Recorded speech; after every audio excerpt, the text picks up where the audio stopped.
Welcome to the Envision Rise podcast. I'm your host, Stacey Hegarty, COO of Envision Rise. Joining us today is Simone Ross. Simone is the CEO of Colorado Women's Chamber of Commerce, located in Denver, Colorado. Welcome, Simone. Glad you're here.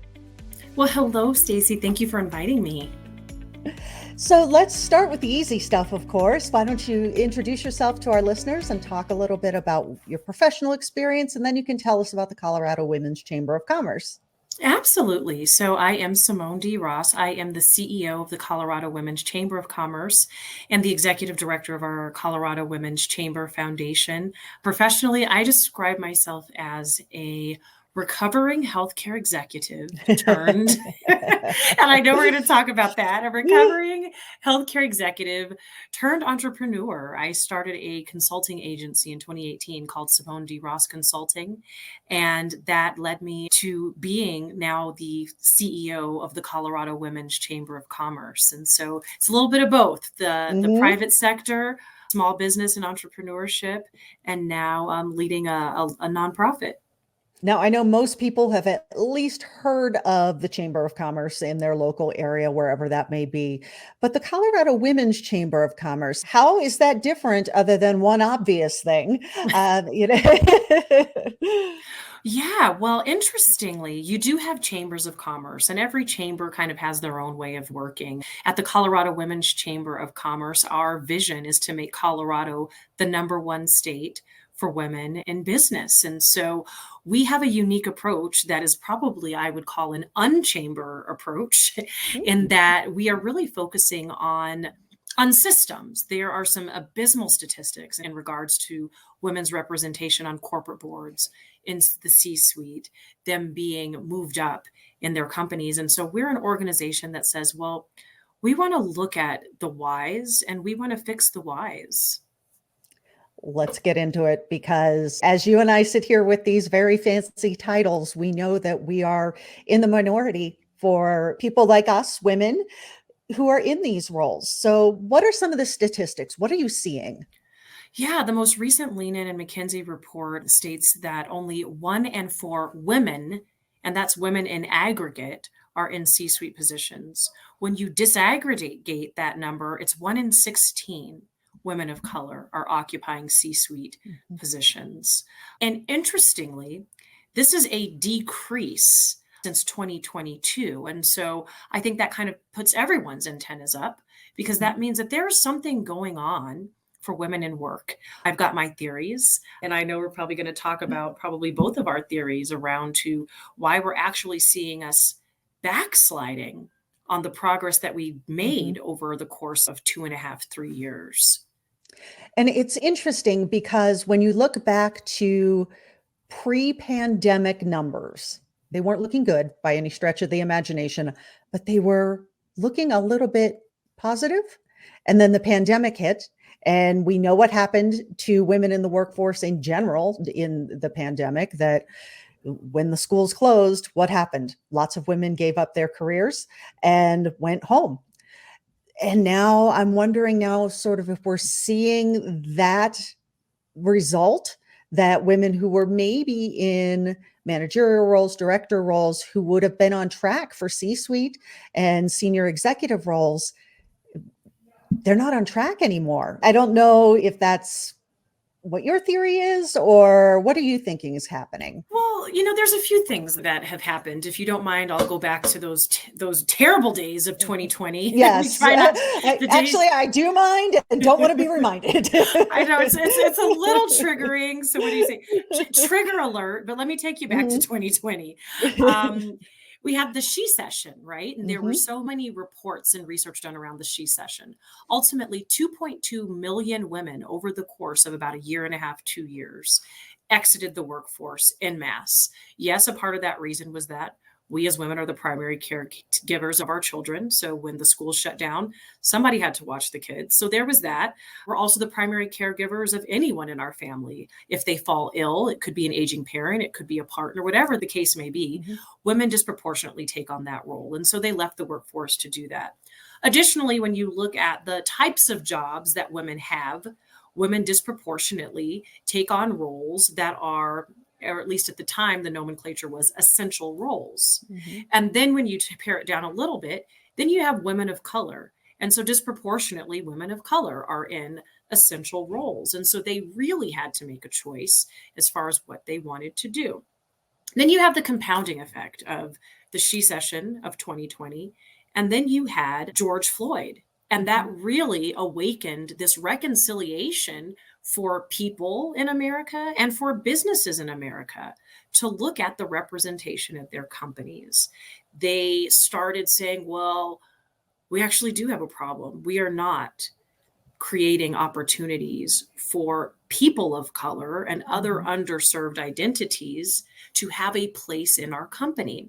And so at the time, it became a business imperative, if you will, Mhm. for companies to really place intentionality and strategy around, okay, women, they've left the workforce. And guess what? Our workforce and our leadership roles are void of people of color. And so there was intentionality around those hiring practices, those recruiting practices. We started talking about the numbers when it comes to retention and really making an effort over those few years to create opportunity for women, Black women, underserved populations, people with a multitude of intersectional identities. Well, we had nothing else to keep our time. It was like, well, let's focus on fixing the things that are wrong in our society. Like, what else are you going to do? We can't take trips Mhm. anymore. We can't hang out. So let's fix a problem. And so we were intently focused for 2 years on fixing a major problem, which is disproportionality and disparity in representation of women and people of color in the corporate ecosystem. Well, it's 2024. And the data from 2023 would lead me to say that as a result of us having other things to distract us from doing that intentional problem solving work that surrounds equity and intentional hiring, intentional promotion, we're seeing these figures backslide. Mhm. I think that's such an interesting look at things. And I think you're probably right, just based on what I see working with the same organizations that were intent on fixing some of those disparities. They're not even talking about it anymore. And it's not because people think it's all better now and 50% of the workforce is definitely women and it's proportionate across race and ethnicity. No, that's not what we're seeing. So what kinds of systems do you think are creating barriers for women in work? What can we do differently? And how should organizations be examining themselves? I know I just gave you a whole bunch of questions. So let's start with, Yeah. what are the barriers that you're seeing and that the women you work with are seeing? The largest barrier that we see, and there is data around this barrier, is promotion of women. 9 in 10 women ages 30 and under want to be promoted to the next level. 3 in 4 women aspire to become senior leaders. So, okay, we've got women in the Mhm. workforce. They want to move up, they want opportunity. They are not being moved up. Women of color, around 96% of women of color say that their career is important to them. 88% of women of color want to be promoted to the next level. Oh. So this comes down to leadership. It comes down to implicit bias. It comes down to microaggressions and workplace culture. It comes down to creating workforces that are welcoming of women. These things can be Mhm. flexible work. And it's gotten interesting. We're starting to think that flexible work and remote work are the same thing. That's not the same thing. No.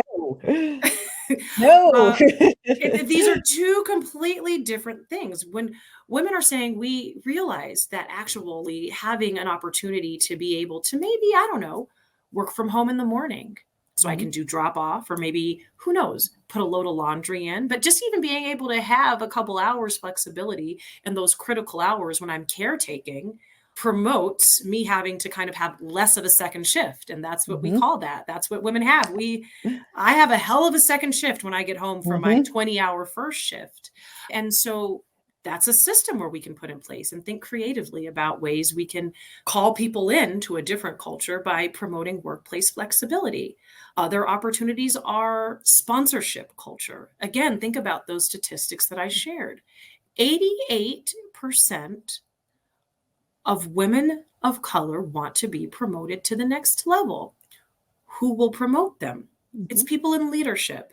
Mhm. How will they learn about their skills and their abilities and the value they add to the company? It's very simple. Talk to them. Mhm. Crazy. It sounds weird, but for some reason, when we Uh-huh. say get from behind your screen and talk to people and do it in an intentional way, there's lots of opportunities as we look at succession planning and organizational charts to say, what identities do we need represented in Mhm. our leadership team? Let's start talking to these folks. There's the glass ceiling. I think we've all heard of the glass ceiling, and it says, we say, break the glass ceiling. Mhm. Well, that's actually attainable. I can actually, in my mind, imagine breaking a glass ceiling. And in the workplace, there is that for women in aggregate. For women of color, though, there's the cement ceiling, Mhm. where at least women can see up the glass ceiling. And you know what? If you get a hammer, you can break it.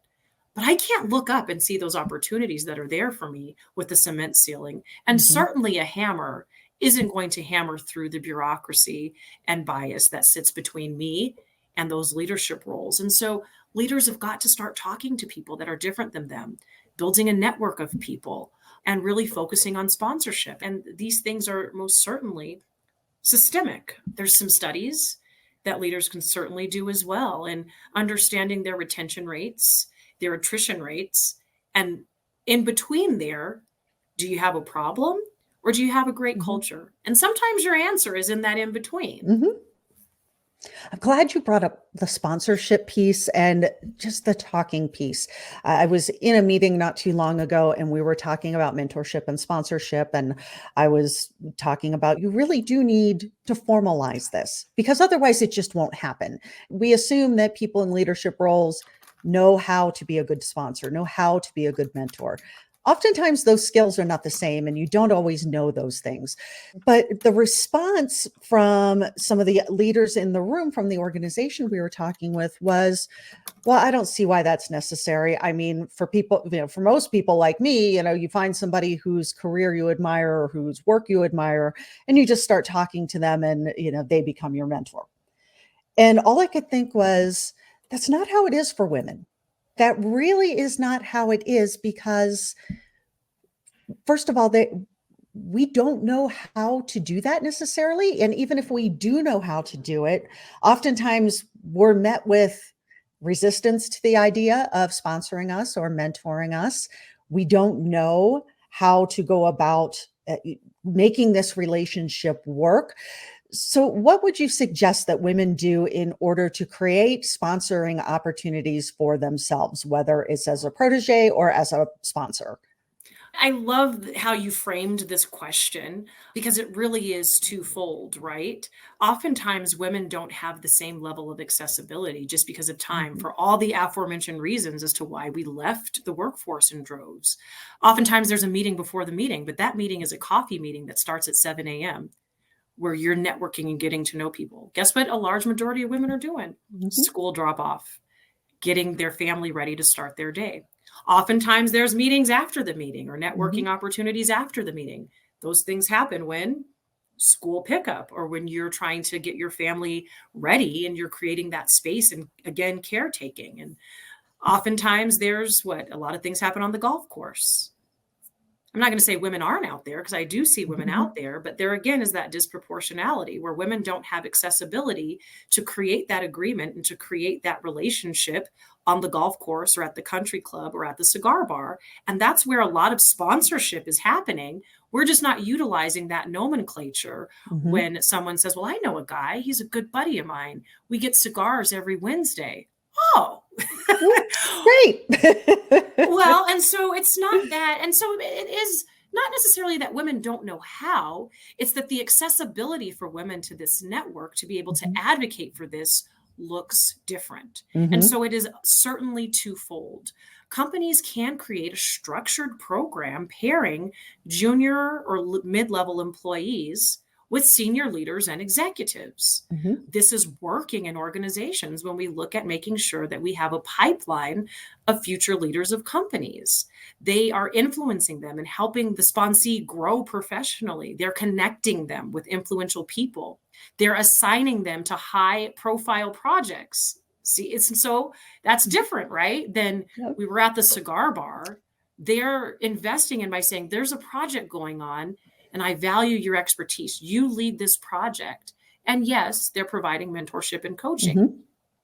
I don't think I oversimplified this, but No. it's not happening. It's It- just simply not happening.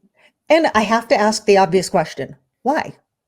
Because there are so many organizations that you're exactly right. This thing is not hard to do, but we're not doing it. Why? Well, there's a few things, right? And so the Women's Chamber helps women with this, which is Mhm. kind of the second part of your question, which is we teach women, how do you advocate for yourself? How do you say, hold on, choose me for this project? Because it requires that as well. It says, I have the skill set. I want to lead this. Let's go. And that sometimes is a little bit harder for women to do. Mhm. And based on the intersection of identity, it could be even cultural, where women Mhm. just culturally are taught not to speak up, play the background. So we teach women, lean in, speak up, and speak up loudly. Sometimes these things come down to negotiation. We teach women how not to only negotiate something that's compensatory. How do you negotiate for your time? How do Mhm. you negotiate for support if you want to join a corporate or nonprofit board? We also teach them that that is a part of your power of negotiation when you're joining an organization. And we teach them those things and even teach them that those opportunities are available. Additionally, we create a network where women have access to sponsors, and we teach them to build those relationships, ask for the meeting, and just really doing some of that confidence building work to instill that skill set in women. And so I think that that helps, certainly. And then we've got to change as business leaders, we have got to change who we view as a credible leader. This is now internal work. And I know these three letters, DEI, are becoming a political pejorative. It's Mhm. 2024. It's the time where we politicize things. But DEI isn't race based, Mhm. DEI is strategic, including people in decisions and including perspective and experience to better a project or outcome. There's nothing race based about that. That's good leadership. Mhm. Yeah. And if And you took those three letters away, if you took away DEI and said to any leader in any organization, do you strategize? Do you do these things? Are you looking for input? They'd say, yes, absolutely. We want to hear as much as possible. And I love that you said that, right? Because we get so hung up on titling something and we want to categorize things, and none of us have monolithic existences. Mhm. Even the concept of DEI isn't a monolith. DEI is about collaborative leadership. It's about welcoming inclusive thought. It's about evaluation of systems to ensure accessibility and opportunity for people in your ecosystem, in your institution. It's about ensuring that someone who is differently abled or thinks differently, if there's a neurodivergent person on your team, it's ensuring that they have access to thrive. Mhm. I don't think anyone would disagree with that. And so you've got to, let's not politicize the terminology, but let's think about what this is. This is good leadership, period. This is sound business structure. This is sustainability at its finest. Let's talk about that sustainability piece. I'm working on something right now, and my research is taking me down a little bit of this rabbit hole of what are we looking at for 2030? What are we looking at for 2040 and beyond? So, the first thing is that we are looking at probably the largest change in the demographics of our population ever. Yeah. And what that looks like in 2030, 2040, 2050 basically is telling me that if you were to walk into an office today and then jump 15 years in the future to that same office, it wouldn't look anything like it looks today. And my hope is that what you'll be seeing is a lot of diversity in that leadership. Now, obviously, for the Colorado Women's Chamber of Commerce, that focus is on women. How should organizations be right now preparing? Because they are unprepared. And what we do know is that when you're making change in an organization, whether that is to a product or to a process, but in our case, we're talking about the experience of the culture of the organization for people, we know that about 70% of change initiatives don't succeed. So what happens? Then everybody goes, well, that didn't work. And they move on to doing things the way they always did. So for intentional leaders who really do want to create a work environment where women have an opportunity to climb the ladder in the same ways that their male counterparts do, what would you recommend that they start looking at now? What are the goals for an organization who has looked around and said, yeah, we have a problem, let's fix it, and are serious about fixing it? Oh my goodness. This is a big question, and I love that you're doing research. You know, I'm a data girl. Think about this. Women contribute a little under $29 trillion to GDP. Women also are paid 85 cents on the dollar. In aggregate, when you bring that, when you break it out, it's far worse. Because Black women are paid 67 cents on the dollar and Latina women are paid 52 cents on a dollar. And so, and I don't like to talk about data in aggregate, but it's just, think about this. Women, if women are contributing less than $29,000 trillion to GDP and they're being paid less, they're the decision makers for their households. In Colorado, they are the sole breadwinners of 45% of their households. If in fact they were being paid equitably, think about the economic stimulus that a women's economy would bring to the United States of America, which makes us more competitive economically on a global scale. Additionally, we are missing out on a little under $2 trillion when you think about just the Black dollar, because there's so much inequity in spending power of Black communities. Almost $2 trillion missed out on annually. Who doesn't want $2 trillion circulating through their economy?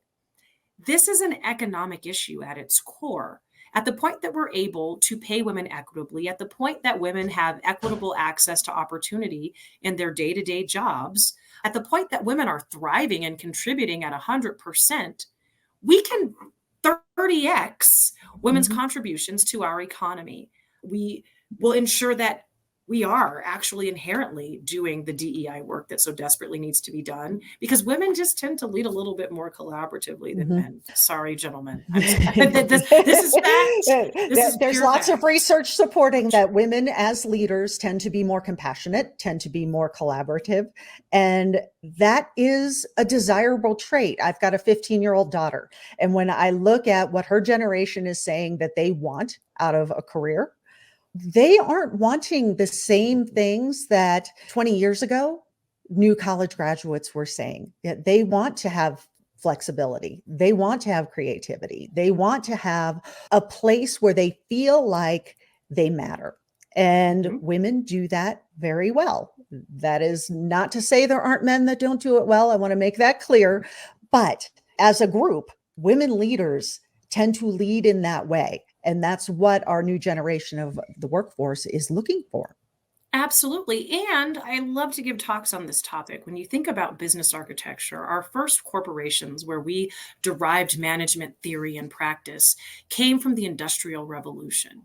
Who wasn't a part of those conversations? Women, people of color, underrepresented, LGBTQ plus communities, differently abled communities, neurodivergent communities. When we created our business architecture in 1870, we had different needs in our economy. It was about produce the thing, get the thing out, let's compete. Well, it's 2024. Our needs as a society has changed. And so if we are still subscribing to a business architecture that is rooted in ideologies from 1870, we will no longer be competitive. We've got to adopt a business architecture that now includes the people that are participating in the workforce, which are people that look like you and I, women of all different intersections, differently abled people, people who have different experiences. We've got to include them, or else our businesses are going to fail. Your fail-proof plan is an inclusive business architecture strategy. That's how your business is going to succeed. And now we're in the fourth industrial revolution. And just looking at that from a very high level view, we're not only looking at things like robotics and AI and machine learning, but also looking at exactly what you're talking about, the way that the workforce has completely transformed over time and what that means. If we are hanging on to that first industrial revolution business plan, the rest of it is not going to work very well. If you're trying to insert AI into old thinking, you're going to end up with something that doesn't work. And, Absolutely. And it's not working, right? What no, we no. found is it's not working. And this next generation of workforce, they are the ones that I think are going to figure it out, because they're figuring out how to make it work right now. Mm-hmm, They are taking away those middle systems and they're saying, I'm going to do it myself. mm-hmm. I'm going to create it. I'm going to create commerce. I'm going to create currency. And so at the point that we have found different ways to even create currency, innovate the next big thing, we have got to shift with the times as business leaders. Our companies have got to shift. Our society truly has got to make an ideological shift, because we're going to be behind. I do want to talk just real quickly about the shift that we're seeing in entrepreneurship and in women-owned businesses. And it's significant. And I think it's related to corporate America as is does not meet the needs of these brilliant women who have so much to give. So they've decided to do exactly what you were talking about. You know what? I'm going to make it myself. Mm-hmm. Are you seeing those statistics as well?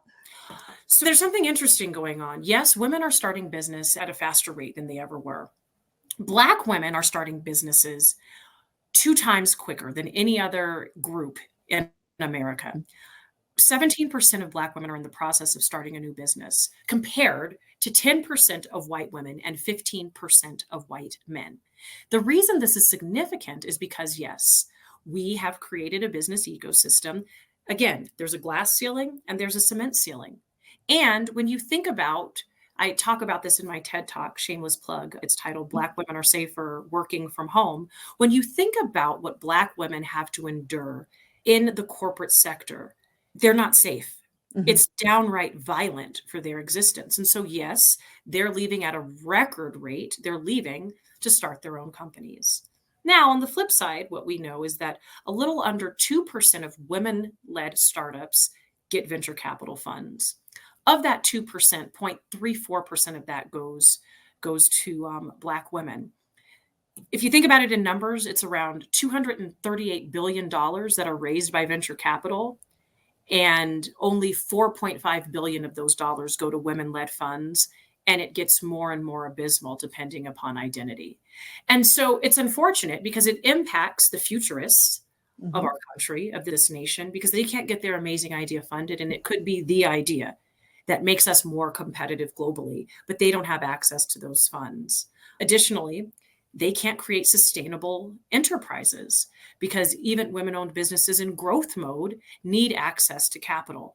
Mm-hmm. Small businesses become mid-sized businesses, big-sized businesses become large businesses. And so it's a circle. And so we've got to do a few things. We've got to ensure that those women that want to start businesses have a foundation to have successful businesses and they have access to capital. For women that want to be in the workforce and want to contribute, we have to change things in our workforce so that those large companies can do business with these small companies, and we can have a thriving economy. I love this conversation so much. We are at the end of our time, though. So first of all, how can people find out more about Colorado Women's Chamber of Commerce? How can they reach you? Websites, those kinds of things is usually what people say here. Absolutely. Well, our website is cwcc.org. People can access all of our events. They can follow us on Instagram at CO Women's Chamber. And they can also find us on LinkedIn at Colorado Women's Chamber of Commerce. And then you can always hang out with me. I am Simone D. Ross everywhere think I'll be Simone D. Ross for a while. So you can find me in all of the major platforms just with Simone D. Ross. Excellent. And for those of you outside of Colorado, most states do have a women's chamber of commerce that you can absolutely get connected to in the same way.